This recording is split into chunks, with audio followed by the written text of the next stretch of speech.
in addition to knowing what it is you want to do, look at how other people, either in your field or adjacent, do it. Because you can learn as much from the good that they do. I don't mean that in a moral way. I mean what's effective, Sure. as you can from the things that you disagree with.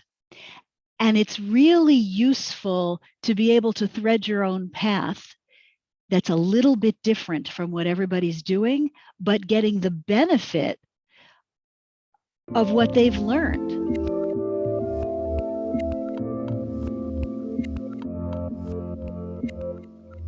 Hey everyone, this is Devin Miller here with another episode of The Inventive Journey. I'm your host, Devin Miller, the serial entrepreneur that's grown several startups into 7- and 8-figure businesses, as well as the founder and CEO of Miller IP Law, where we help startups and small businesses with their patents and trademarks. If you ever need help with yours, just go to strategymeeting.com, grab some time with us to chat. Now, today we've got another great guest on the podcast, Liz Kislik. And Liz graduated from high school and wanted to get right to work. Or graduate from college. I said high school, college. And so she took a job as an intern for a couple summers then took over as a manager and then I think took maternity or for someone taking maternity leave, promoted for about every 6 months for a few years. And then at 23 was a vice president running a 300-person call center. And then moved on to our next thing. The owner died. There wasn't as much of a succession plan. Decided it was a good time to try something else and move on. So started her own practice and has been doing that for 34 years. And the nature of the work has changed, but the practice is still holding strong. So with that much as an introduction, welcome on the podcast, Liz. Hi, Devin. Thanks so much.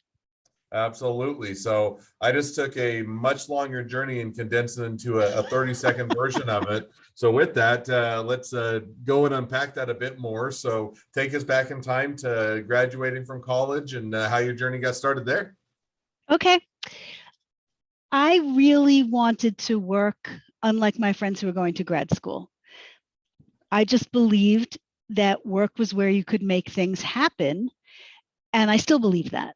Mm-hmm. And so I went to this marketing agency, as you were describing, where I had worked as an intern previously over the summers, and couldn't have paid for the education I got there. It was a great example of if there's a gap and you want to fill it, people will appreciate that. So as you were describing, when I was hired as an account executive, but it turned out that the manager of a clerical department was on maternity leave when I started. And so they threw me in there instead to act as interim manager. And I had to learn how to deal with 24 people who were more experienced than I was. I didn't know their work. They certainly weren't expecting me. And it was a really fascinating experience to get them to trust me, for me to trust them. We learned a lot from each other. Their real boss was a screamer, and I was not. And the first staff meeting I held, they started screaming about things that were bothering them. And I told them I couldn't really hear them when they were screaming at me. Hard to tell what was going on. They got adjusted to the idea that I was actually different from their boss. And it was a fabulous lesson in how different your expectations can be, and yet you can still learn to accommodate each other if you have goodwill. So I kept finding things to do. Their boss came back. I became an account executive. And where there were problems in the organization or work not getting done, I didn't like it. I would take some of it on, and I would get promoted every 6 months. And as you said, I was quite young, probably too young, too inexperienced to be responsible for so many people. although that's what happened. And, at the time, I might have been their best shot. So I didn't enjoy that job because it's very hard to get everything to come out right. I didn't like going home at the end of the day feeling that so much was still undone and that there were still so many needs. But I had several other jobs in that company. And as you were describing, the owner died pretty suddenly and with no succession plan. And the widow brought in a new guy to run the place, and it was going in a direction I didn't like. And I ended up resigning. But because I was well known in the industry, within a week after I left, consultants were subcontracting work to me. And that's how I got started. And I never stopped. The work has shifted. Now, just one quick question on that. Sure. So, that makes sense. Management changes or death of the owner, somebody else comes in, they have a different style, have a different vision, different direction, which is all their prerogative. And they come in and they have to do it according to how, what makes sense to them. But on the other hand, it also shifts the culture and it becomes a place where you're saying this isn't the same place that I enjoy working, and it prompts that change. So as you're kind of going through all, that transition, their business going through transition, you're coming to that realization. How did you decide what you were going to do? Or, if you're going to make an exit, do I go work for someone else or start my own thing? Or kind of how did you land on what was the next step for you? It really was, I'm going to say, a kind of emotional decision on my part. So this was a telemarketing agency. And I worked there long enough ago that telemarketing was really a good and wonderful thing. We did very high-end, complex projects. It was good work. The fellow who came in and took over was a lovely person. His approach to telemarketing, however, was what we now think of in many ways as bad telemarketing. It was pretty commoditized. And I was not comfortable with that kind of work. I didn't feel it was good for consumers. And I felt that strategically, and by this point, by the way, I was executive vice president, strategically, we were not going in a direction that would be successful for the business. And the plan that I recommended, he only half-heartedly accepted, and I really didn't have confidence. And at the time, it just seemed like the firm would actually be at risk. And I didn't want to participate in that. So I left without a real plan. I figured I would figure it out. So I had to assess my options. I was actually pregnant at the time. And the idea of interviewing for what would have been, say, a vice president of customer service in a bank or some other large company might have been a natural thing to do. I wasn't going to relocate. So that would have been a reasonable option. But the truth was that this was a pretty entrepreneurially behaving company until this more corporate guy came in. And although I had always had somebody who was called my boss, I operated pretty independently and I couldn't see going into a corporate hierarchy. So I hadn't even really made plans yet. I was so lucky. People contacted me that I knew in the industry and said, "We have too much work. Do you want to do some of it?" So from that, I saw not only that I could do the work that they had, but that there were plenty of assignments to be had in the kind of consulting that I had had exposure to when I was in the agency. And so it just seemed like a natural progression. And I worked, I had my son, I kept working, and I kept working, had another kid, kept working. It's just been very, very lucky. I also work very hard and I know what I'm doing, but I've got to say, I was really lucky that people knew me. I had a good reputation. Um, some right time, right place, know the right folks. So no, and I think that makes sense. And it gives a good landing, kind of a landing pad. You're saying, hey, made the exit, not exactly sure what I do, but I have, the connections, the contacts I made. We have people that are asking me or telling me that, there's work out there and would you want to do some of this? And it makes it a natural transition to say, sure, I'll start doing that and start your own thing so that you'll have the ability to control, your destiny, so to speak, or control your path while also having that income. So now you do that. And I think you've been doing it for 34 years. Is that right? Yeah. Yeah. This past December. Yeah.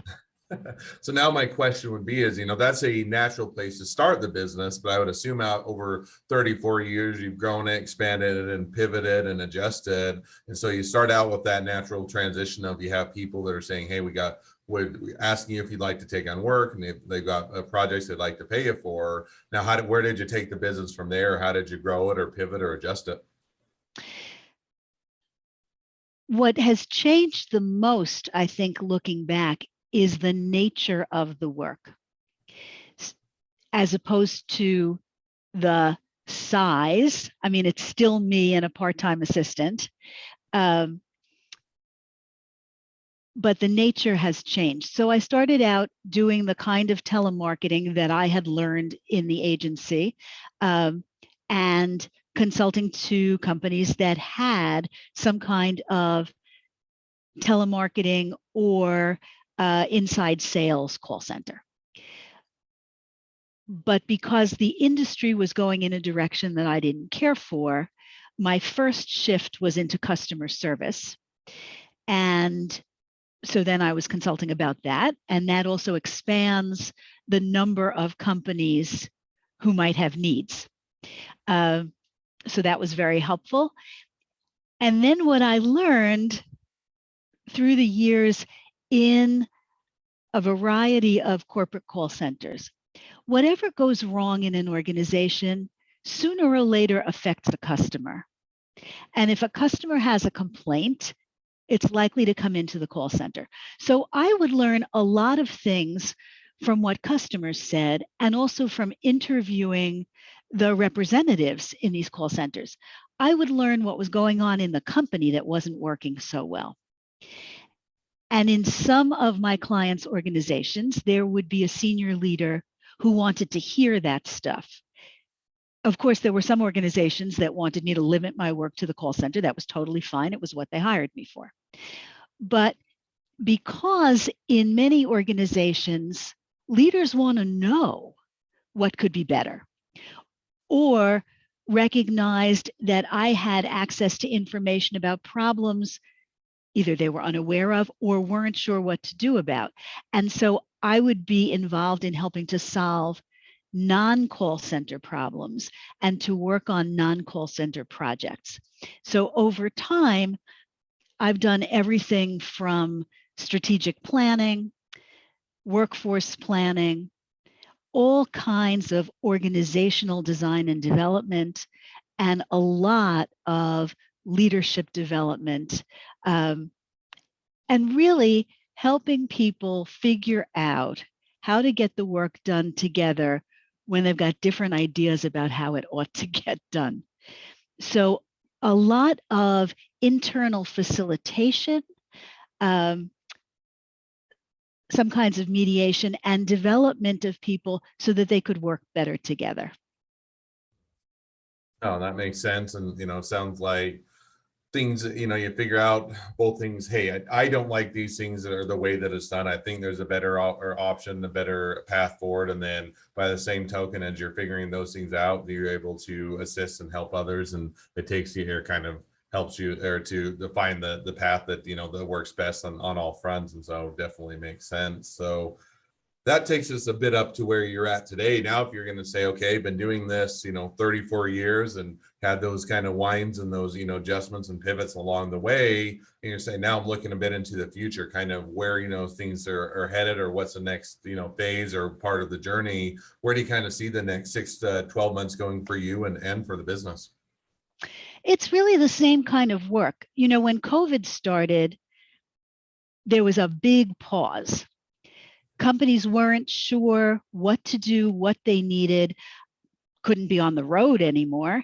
And there were many organizations that really didn't have the budget anymore. And that seemed completely reasonable and fair to me. It's very hard to be laying off staff and paying outsiders. You want to hold on to your folks and take good care of them in difficult times. So there were a few months in 2020 when it was really a little perplexing about what was going to happen next.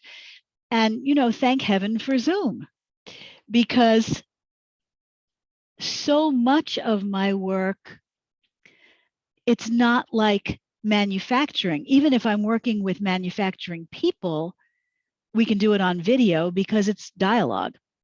So the work picked up, and in many ways is now more interesting than ever.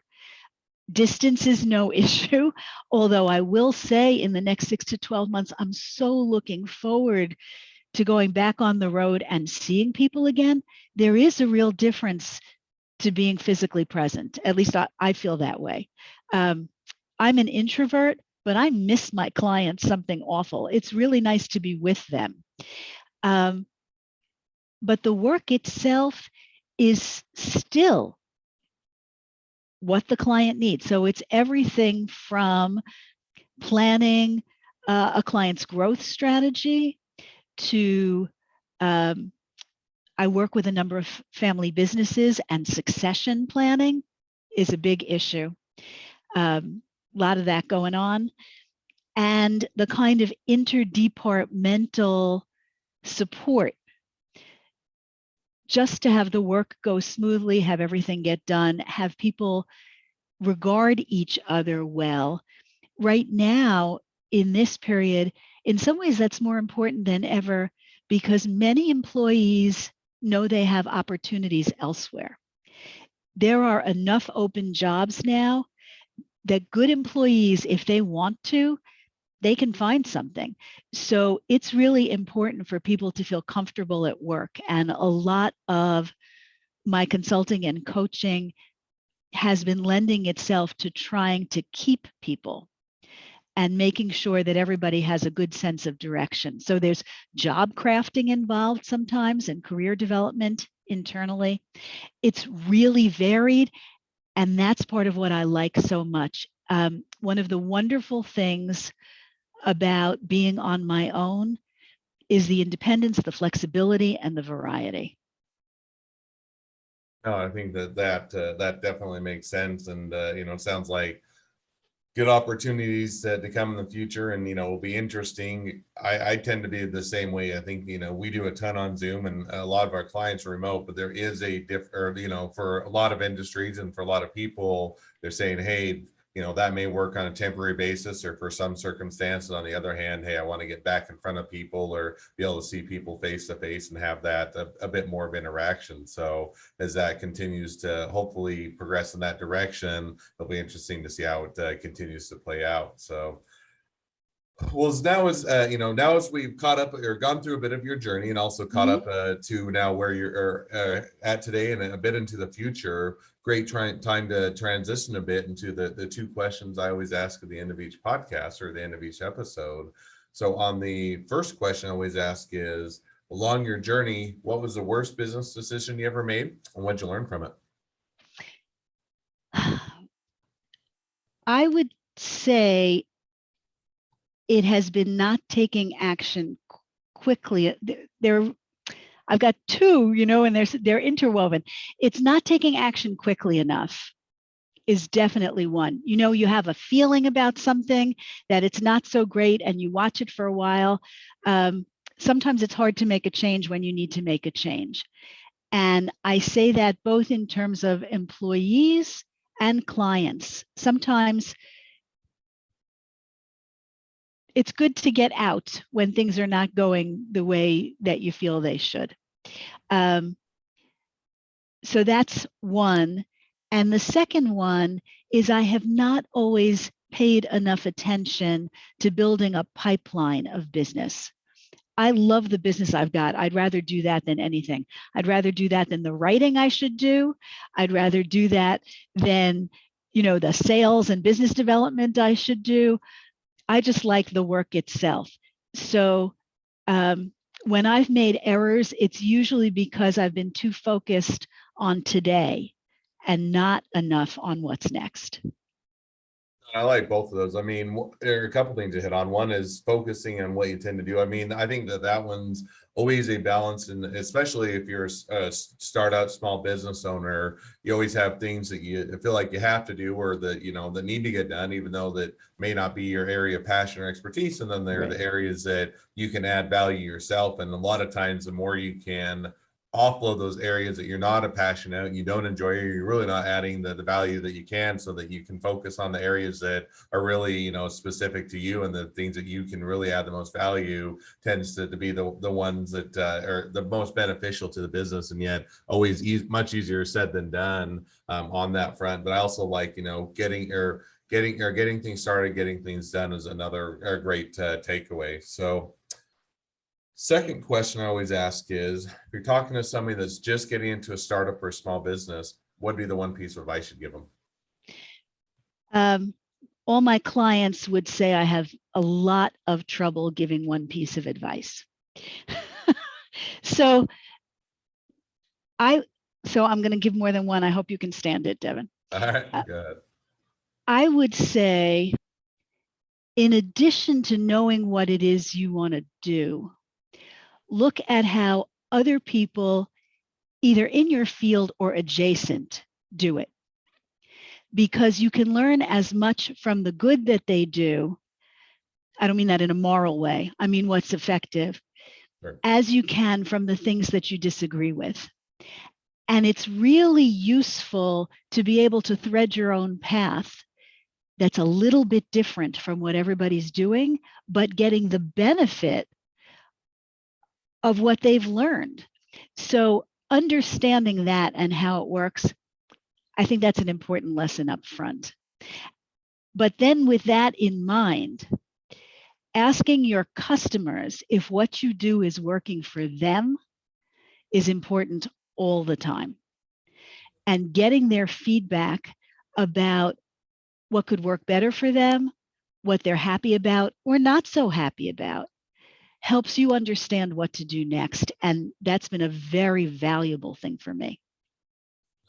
That definitely is a good takeaway to have, and a great piece of advice for those that are they're just getting started with a startup or business, or looking to grow as well.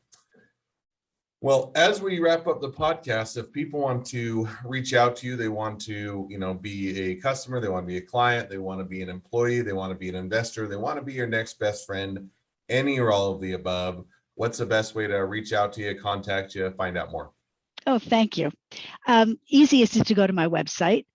That's www.lizkislik.com, LIZKISLIK.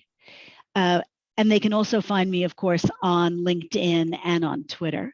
And if it's useful to anybody in your audience, Devin, I've got a free ebook on my website about the interpersonal aspects of conflict and how to deal with them. And there's loads of material. I've been writing weekly for more than 10 years. Loads of material about all kinds of organizational, human dynamics, departmental issues that might be helpful to people. Awesome. Well, I definitely encourage people to check out all the above. Check out the website, connect up with you on socials, and then also, anytime that you can get a free ebook that gives you a direction, helps you to become a better leader and a better business owner, definitely worthwhile to check out. Well, as we wrap up, thank you again for coming on the podcast. It's been a fun. It's been a pleasure. Now, for all of you that are listeners, if you have your own journey to tell and you'd like to be a guest on the podcast, we'd love to have you. Just go to inventiveguest.com and apply to be on the show. A couple more things as listeners. Make sure to click subscribe, make sure to click share, and make sure to leave us a review so everybody can find out about all these awesome episodes. And last but not least, if you ever need help with patents, trademarks, or anything else with your business, just go to strategymeeting.com, grab some time with us to chat. Well, thank you again, Liz, for coming on the podcast. It's been it's been a pleasure, and wish the next leg of your journey even better than the last. Thanks so much, Devin. Great to be with you. Absolutely.